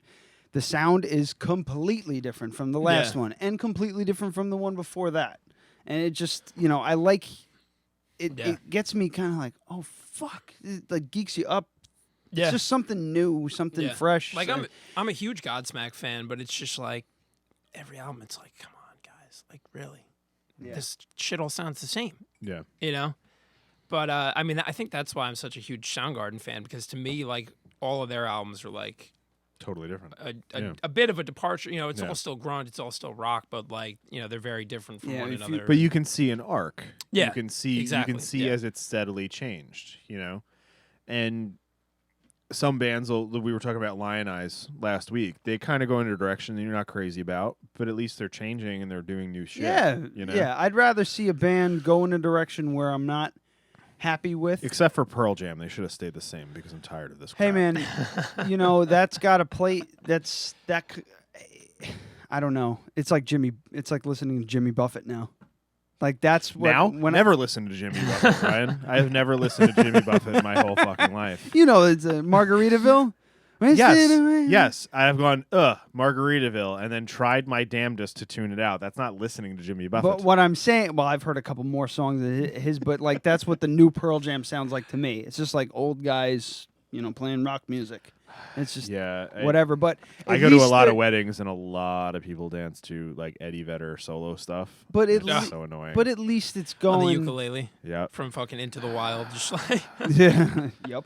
Yeah, and a lot of it is like, did you listen to the lyrics of this? Because this is not an appropriate song for you to be dancing with your new husband with. What the fuck's wrong with you? Anyway, we probably should talk about the wedding that I went to on Saturday. Oh my god, Snooki was there. She was in the fucking wedding party. Shit. So I can't give it. Not good from the photo I saw. She looks exactly the same. Like she doesn't look like she's aged because she's mostly made of plastic. See, wait, no. See, I saw her because I remember Snooki when you first heard about Snooki, and then I saw the picture you sent, and that thing is something different. That's like the Kim Kardashian. Everybody's like, oh, Kim Kardashian and everything. I'm like, she looks totally different now. I don't know if anybody's noticed, but I certainly have. She looks totally different. Megan Fox, same thing. Oh, Megan Fox. Snooki did that to herself. Yeah. So according to this picture. Have you ever seen someone who's allergic to bees that has gotten stung in the face? Yes. That's how she looks. Yeah, she's just really puffy, really puffy. Just her whole head's full of Botox, and she's orange, and she's like 2.5 fucking feet tall. It's creepy. She looks like she looks. Yeah, she looks like an Oompa Loompa. Where was the fucking picture that you sent? It's Snapchat. No, you sent it to me on something else. I'm trying to find it. Anyway, keep going. I apologize. So I did it on Snapchat because I'm working under contract for another company. I don't own the images. It'd be a huge faux pas for me to post them anywhere. But I can tell you my opinion about Snooki. I just won't say the company that I worked for. I won't say the couple that I took the photographs for their wedding. I won't say the venue. But Snooki was there, and she looked just as bad as you would imagine, if not way worse. Oh, boy. And the whole day, it was like, oh, best friend coming in. If you were her best friend, you'd be the fucking maid of honor, bitch. What the fuck's wrong with you? She was wearing like chrome platform heels, easily fucking like 6 inches. Jesus. Right? And she was still like probably not even in my shoulder. Oh, yeah, she's tiny. Yeah. Well, she's tiny as far as stature goes. Everything else is just puffy and sticking out in every. She's square. She's almost square. I knew a guy I played softball with. His friend was the guy that punched her in Cancun or whatever the hell. I forgot she got fucking decked in the face. Yeah. I would love if that guy introduces himself like, hi, I'm so-and-so, that guy that punched Snooki in the face. People be like, all right, man. Yeah. Good for you. Ended up being kind of bad for the other guy because he was like a teacher and stuff and lost his job and everything like that. But the video of it is, it's not good. The thing with that situation is like, yeah, you shouldn't hit women. But if you're going to hit one, I mean, there are so many times that I've seen a woman that deserved to get punched in the face but didn't because she was a woman. I would never do it, but I'm saying that she deserved to be punched in the face. Right. Yeah. And I think in that situation, she deserved it. Shouldn't have happened, but she deserved what happened to her. You know? I hear you. Have you seen the video? No. Oh, man. She's like in this dude's face like, yeah. me. like really like doing the fucking finger and everything in his face, and he just like you see his eyes just sink, his like all the muscles in his face just relax, and he go and like you can see him think, I'm gonna hit this bitch, and he just fucking does it, like just laser a out hook around someone else and hits her, shit. and she disappears out of frame. Like, see, it's such a great memory for me because I've never watched the Jersey Shore, because if you I'm gonna just say this, if you watch the Jersey Shore, you're not a good person. oh no, that's a blanket statement. Yeah, and it's true. Not necessarily that you don't have redeeming qualities, but Right. I mean, those redeeming qualities are far eclipsed by the fact that you enjoy the Jersey Shore. Yeah, see, I watch RuPaul's Drag Race because I appreciate I've learned to appreciate the craft. And I don't think that makes you a bad person. I just think that makes you fucking weird. But if you are like, if you aspire, maybe I should. Do you watch? Maybe I should clarify the Jersey Shore thing. RuPaul. Do you watch RuPaul's Drag Race? If you think that these are good people and you aspire to be like them, you're should. definitely a bad person. Right. If you watch the Jersey Shore, you're at least a pretty stupid person. Did you miss out on the Jersey Shore? When was that around? No, that was That's like like high school for me. 2007. Okay. Yeah, no, it was it was a something big like deal. that. I never watched it, but there was like, all the girls that were like, oh my God. Yeah. And like, actually, my bass player in my first band ever, like, Snooki was his cousin or something. Yeah. Whoa. So yeah, but she's adopted. She's from Marlboro. Yeah, I'm pretty sure she's adopted though. I don't Yes, know. that is true. How many bands did you have before you went solo? Like 2.5. Sort of. 2.5. Yeah, because I know what you mean. yeah, it's like I had a cover band when I was really young, in like 7th, 8th grade, and then I had a cover band called Big Money back like 2014 to 2016. I was in the band for like exactly 2 years, but then like in the interim, like me and my old guitarist, my friend Ethan, like did a lot of stuff here and there. Is he old or is he a former guitarist? Huh? You said you're old guitarist. Yeah, no, he's a very old man. No, yeah. Yeah, no, he doesn't play. He doesn't play for anyone. I got this 7-year-old guitarist in my back pocket when I need him. No, him and my friends, Ian and Alec, do all my video now. So that's kind of what they've gone into. But speaking of 70-year-old guitarists, I have a very good friend named Guy Greco who's 60, and he's actually done gigs with me before. And he's I know that fucking name. phenomenal on guitar. Is he a local guy? Or yeah, I mean, I think he's been like in the Kingston area. I know that last name really stands out for me. Yeah, no, but he's like best guitarist that I know. Outrageous. What made you go solo? It was more so because we were doing cover music all the time, which is fine, but like that's not going to get you anywhere. Mm-hmm. And the guys that I was in the band with, like God bless them, they were all talented and we had a lot of fun, but it's just like they weren't what I was looking for, really. And even now, it's kind of hard to find like the right musicians to get it to work. I have 2 guys that have been playing with me for a while, Evan and Brady, who played with me when I did the Dark Side record thing back in April. And they're phenomenal, but they have other stuff going on now with another band. So it's just, we're kind of on like a rest period. I'm trying to like do a bit of a creative hiatus and start writing new material and all. So okay, you have like stable guys that play with you? Or? Yeah. Are they the same guys on the album here? Yeah. So well, actually, Brady, my drummer, he's been playing with me for probably over a year now. He was on the album, and he does whenever I need a drummer, like he plays for me. And then my good friend Evan, him and I have been friends since like high school. Actually, no, elementary school. And then Dave Anderson, who produced it, actually played the bass on the album. So Evan hadn't played bass, but and then my good friend Ian Flanagan, who's another like big musician out of Saugerties, did lead guitar for me. But yeah, so it's just you try to find the right people. Yeah, here and there. It's tricky. So yeah, it is tricky. There's always so much drama when it comes to doing the band thing. I guess is it difficult to find guys who are just willing to play under, the solo songwriter banner type when you're thing? broke, yeah. If you have the money to hire people, it's not an issue. Yeah. But I've definitely run into situations before where it's like you tell people like, look, like you can play with me and you can have creative control. Like you guys can bring songs to the table, like whatever, your name will be on it. That's fine by me. But I need like people that are going to be committed to it, and like sometimes people just don't take that for what it is. You know. So it happens. It happens both ways. So if you like let's say you found a group of guys who are like, all right, this is my backup, this is my band, these are this is my crew. Yeah. Would you ever be Logan and? Yeah. No, I've definitely. Logan and the vivisection. Yeah. No, we've. Yeah, my whole family and I and my girlfriend, we've like had conversations about like, well, what would the name be? Like, what would be the Logan Callahan and the Whim. Because that's not taken anymore. It's not taken anymore. One show, please do that. Just to see Frank go, what? Logan Callahan's American film history. Yeah, no, that would be so fucking.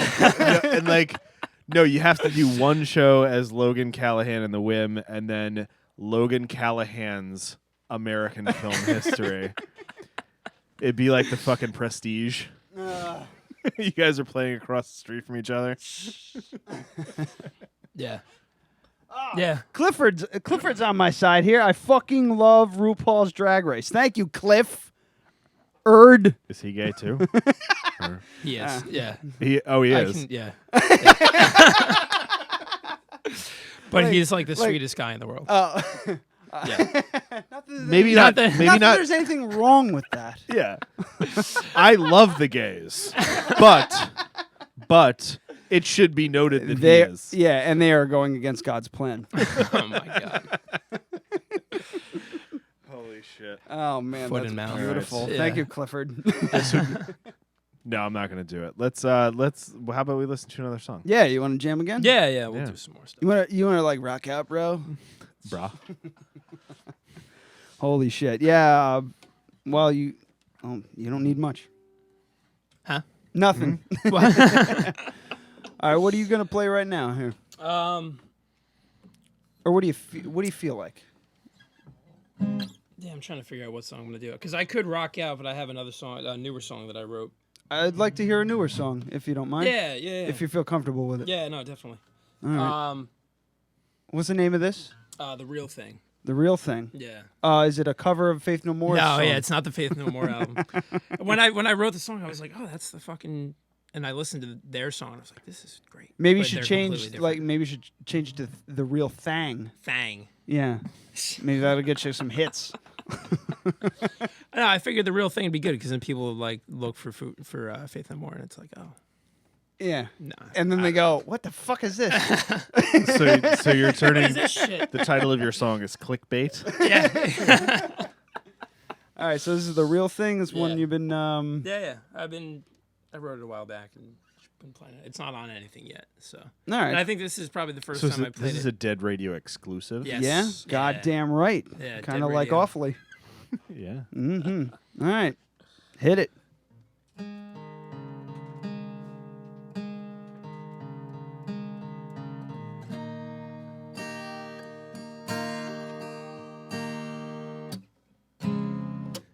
Lately, life's a motion picture.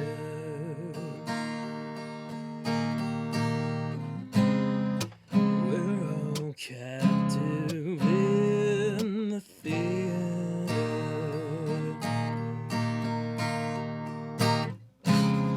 We often watch cry or cover our eyes. We're all hopeless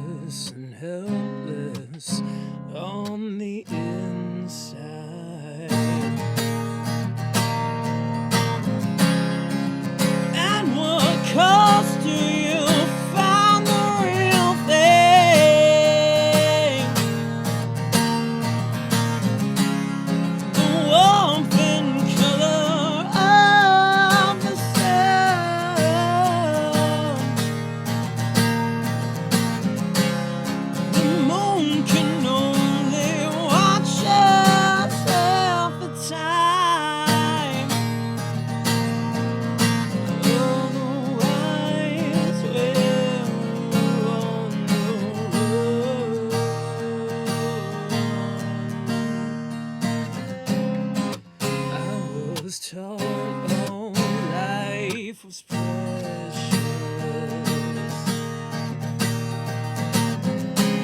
But now the TV says that shit.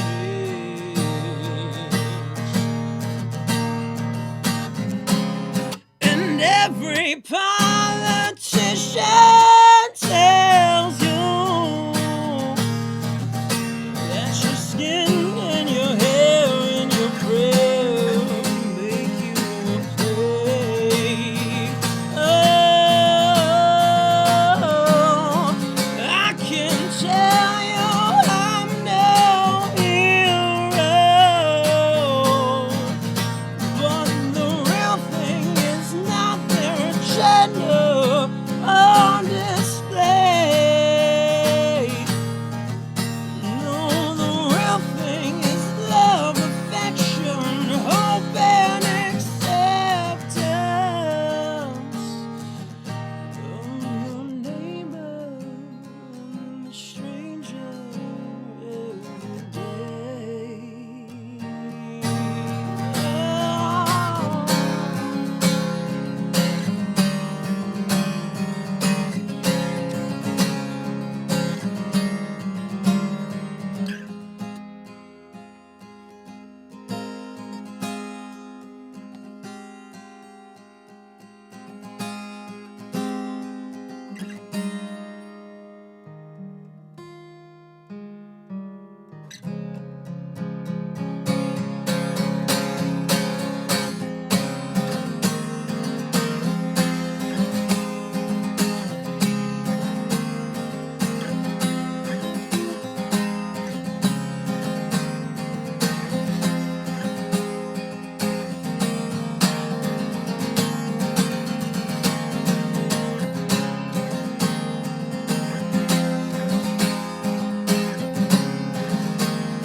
Sick.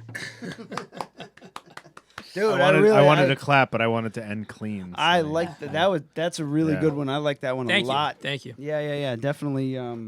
Yeah, do something with that. Yeah. That's the next single. I think that that's the next video that we're gonna do. Yeah, so. excellent. Yeah. Thank you. Really beautiful song. Thank I you. love it. Yeah, I definitely. I feel I'm watching you play, and I like to see what keys you're hitting and everything, or not Right. keys, but what chords you're hitting and everything like that, and that droning. I'm pretty positive you're an E, but that droning E string when you're, on that that kind of last, that last like bridge part.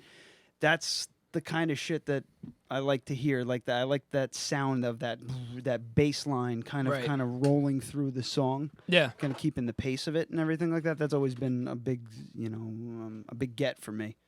So Yeah. it sounds really good. Thank man. you. Yeah, Very, I very appreciate cool. that. Yeah, absolutely. That was just I think it was back like December that Evan and I, my bass player, were just kind of jamming in his living room, and I like started to do that riff, and I was like, oh shit. And then it's just that's one of the ones I found that I like my songs the best when I write the music first and then the lyrics after. Oh yeah. So that's one of those ones like that, and Rebirth off my album, which is another one of my most favorite tracks that I've done.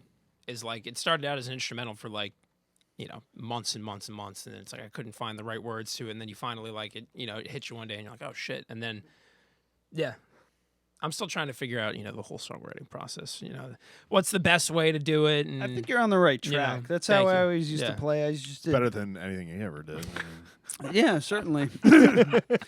But everybody I've ever played with, it's all about the music first and the lyrics later, and not that the lyrics aren't important, but you have to establish a feel. You have to establish a mood, a theme, and everything like that. Like, you can't.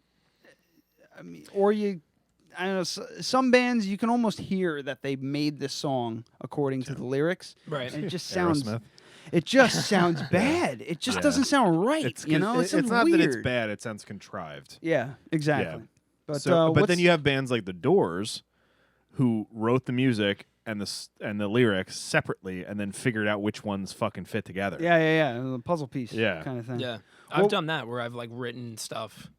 Because sometimes I write lyrics with like a tune already in my head. Like I don't ever write just like, oh, I'm just gonna write these like lines down. Like it's always like I start singing it right away. Mm-hmm. But actually, if I have time for another one before we finish, there's a funny story definitely. behind that one that the whole song, like all the verses, are written along to the time signature of Limo Wreck. Soundgarden. Yeah. But then the song doesn't sound like Limo Wreck at all. But that's always like a cool story to throw to people. It's like, yeah, you can sing these lyrics like right along to Limo Wreck, and it just works. But that would be fun to do. Yeah, mash up. I'm sure I'll do it one definitely get booted from YouTube for that. But, But if you want to do it live, yeah, know, exactly. Because you can get away with a whole lot of stuff live that you can't, couldn't do like in here, you know.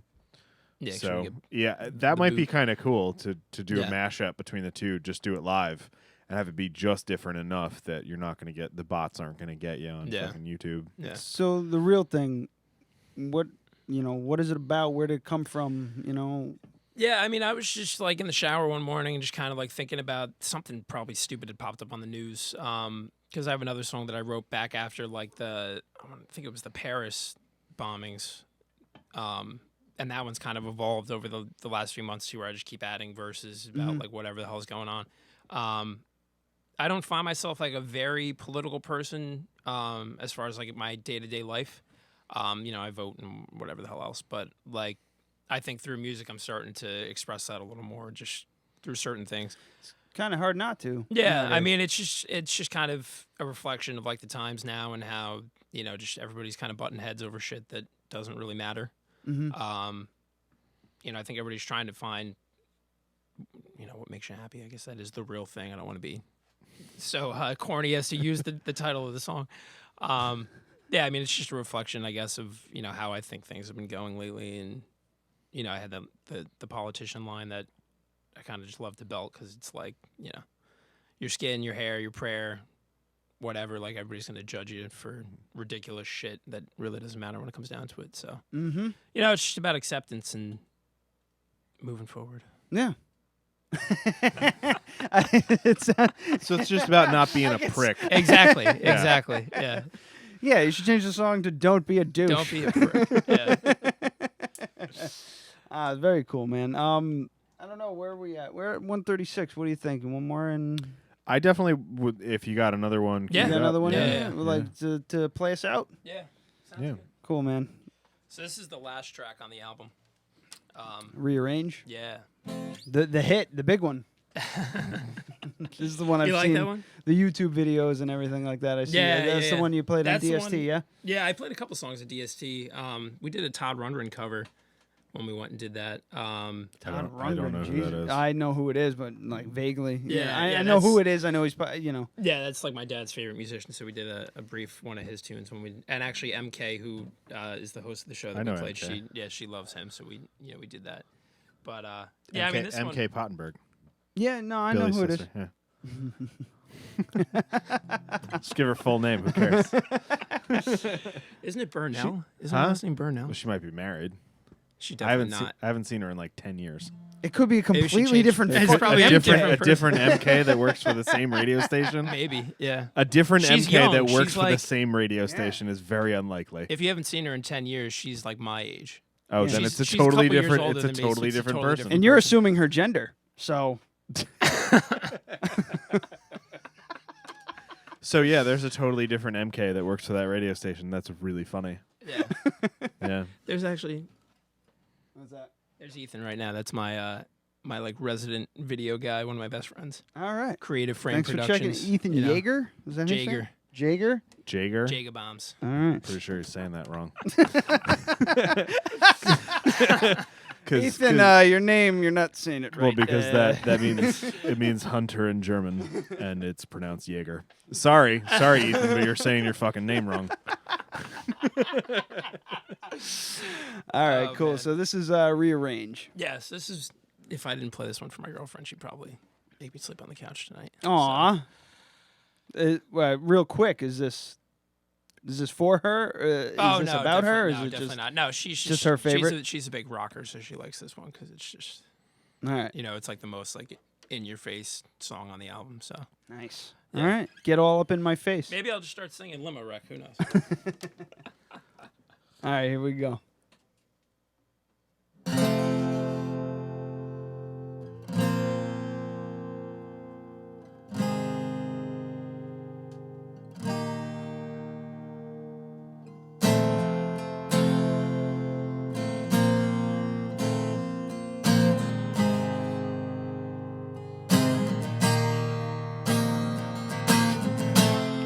Searching for symbols, years and time, trying to find you, blinded with strife, failing the keepers left at the gates, undoing my senses to nothing is great. How should I behave to satisfy you? What can I change till I'm not who you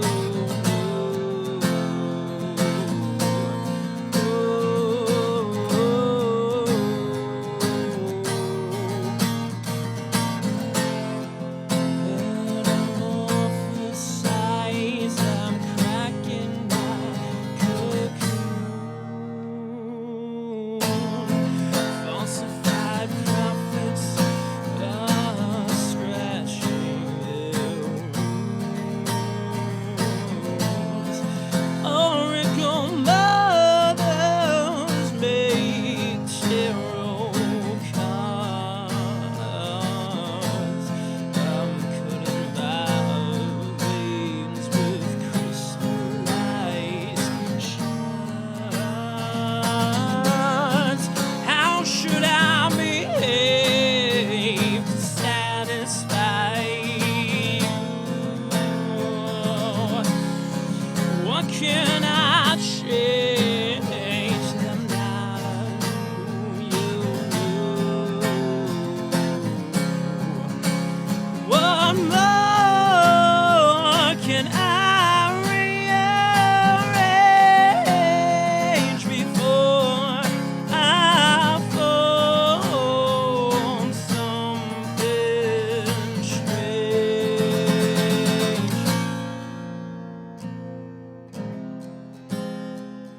Spiraling down, spinning out,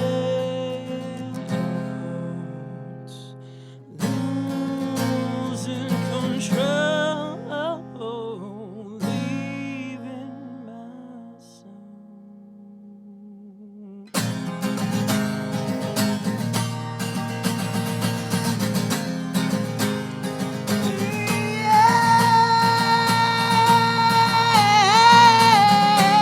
How should I behave to satisfy you?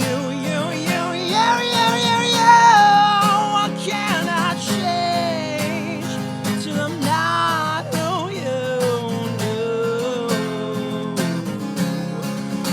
What more can I rearrange before I form something strange? Before I form something strange.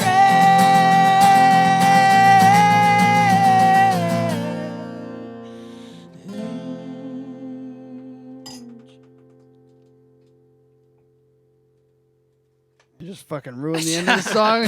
Clinking my glass again. Shit all over that audio. Cheers. Well One hand done. clapping. One I hand love clapping. I used to be able to. If you shake your arm, it sounds gross.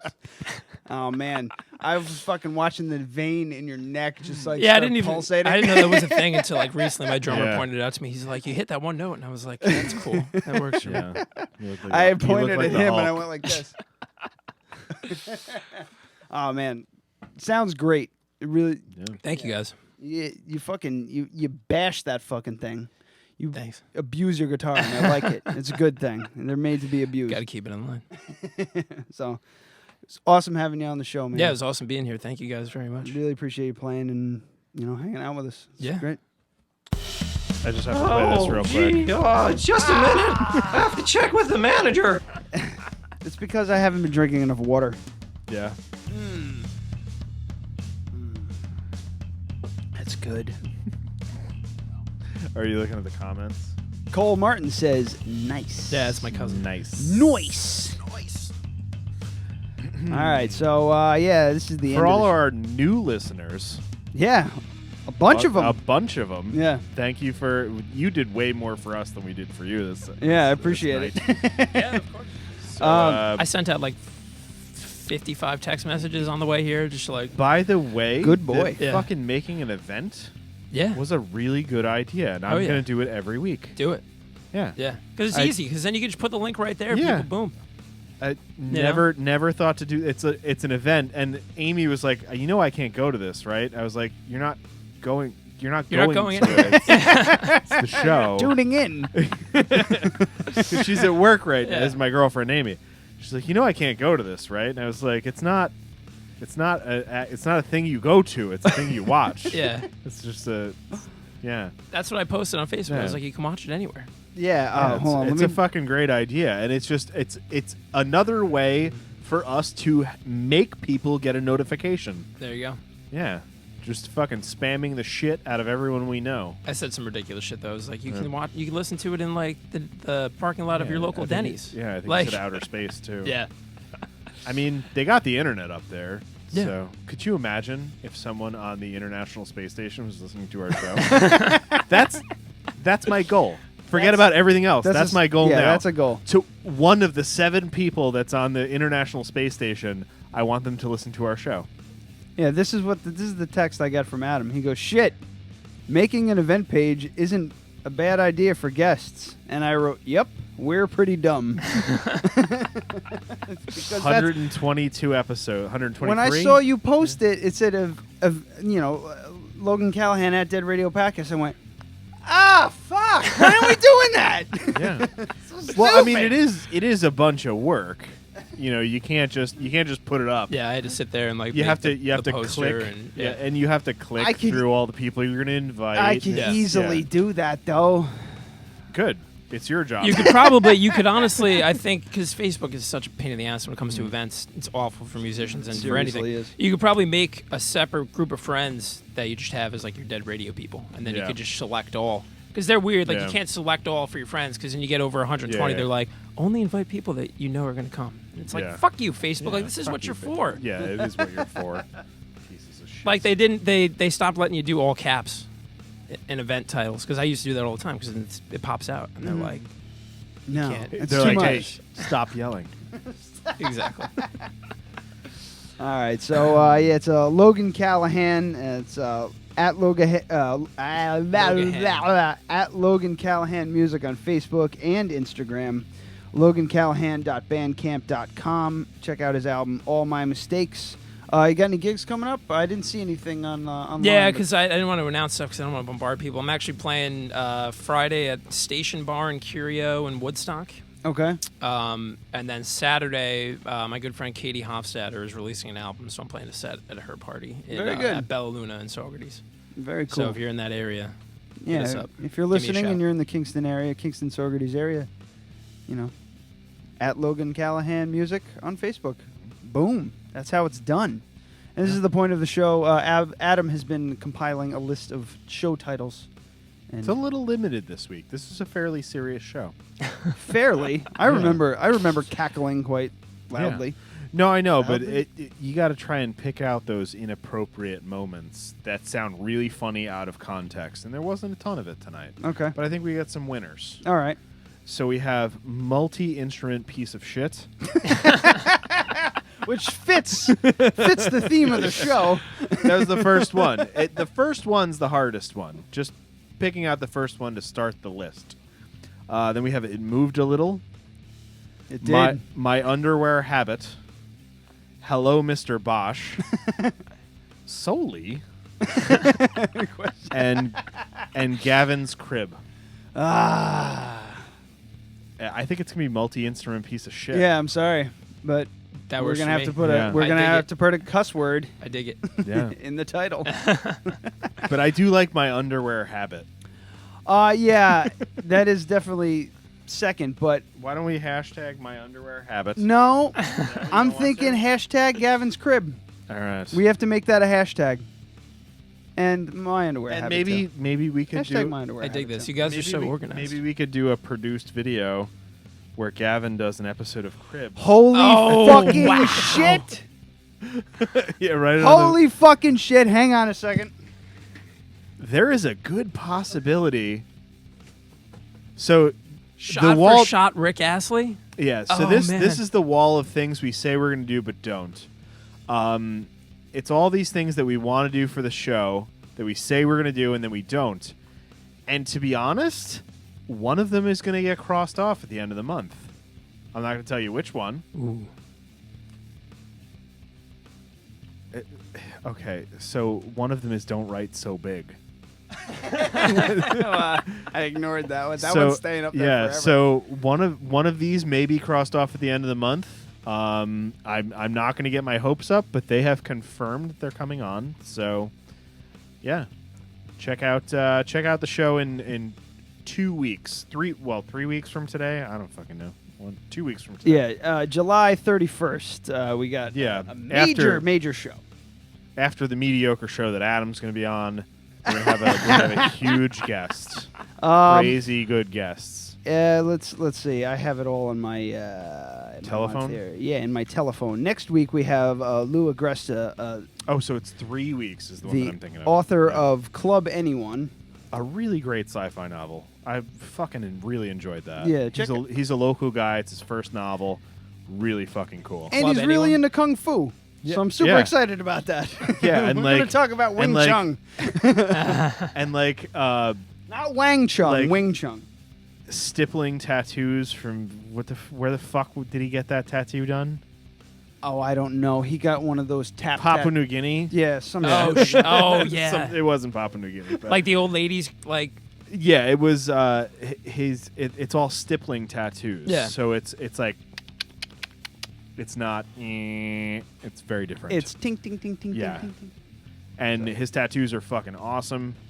So that was how we got talking to him, and then as it turns out, we talked about our podcast because one of his tattoo artists is local. It's the whole thing. Yeah. And he was like, "You guys ever have writers on?" And we were like, "We would love to have a writer on." And No, it was.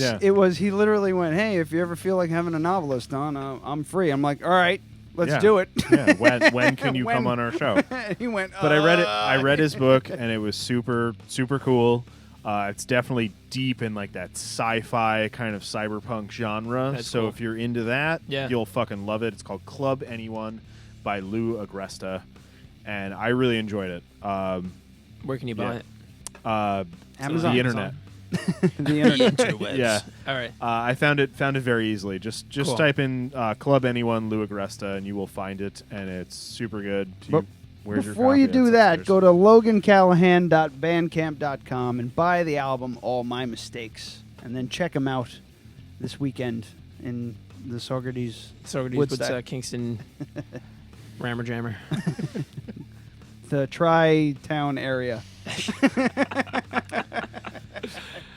It is like a triangle, those three. Yeah. You know? It sure is. Let's just move on. Let's just move on before I start talking shit about Kingston again. All right, man. Thank you for coming on. Thank you guys very much. We had a wonderful Fantastic. time. Yeah. And it should also be noted that he's wearing a Dark Side Records shirt. I am. Yes, absolutely. The home of the second best podcast in Poughkeepsie. Also, I just want to say Well, thank they're you. only second best because Hudson Valley Legends isn't putting anything out. They would have been the third best. I also want to say thank you to Cole Martin for backing me up. He says I have the same underwear habit, but with socks. I can't. But that's not the same. Also, Yetzia. He wears socks to bed? Yetzia. What is he, a fucking Nazi? Yetzia Ponte. What the hell's wrong with that guy? He wears socks to bed? It What is kind of a fucking psychopath wears socks to bed? I bet you he fucks in socks, too. Yeah. Like Bob Stanley. That's a different story. For another show. Ah, Christ. All right. That's it, kids. We'll see you next week with Lou Agresta. Logan, thank you so much. Thank man. you, guys. All right. Don't be like Bob Stanley. Do not fucking socks. Fucking guy's a crazy person. Not in a good way. Bad way, crazy person. Bye, everyone. You don't want him dating your daughter.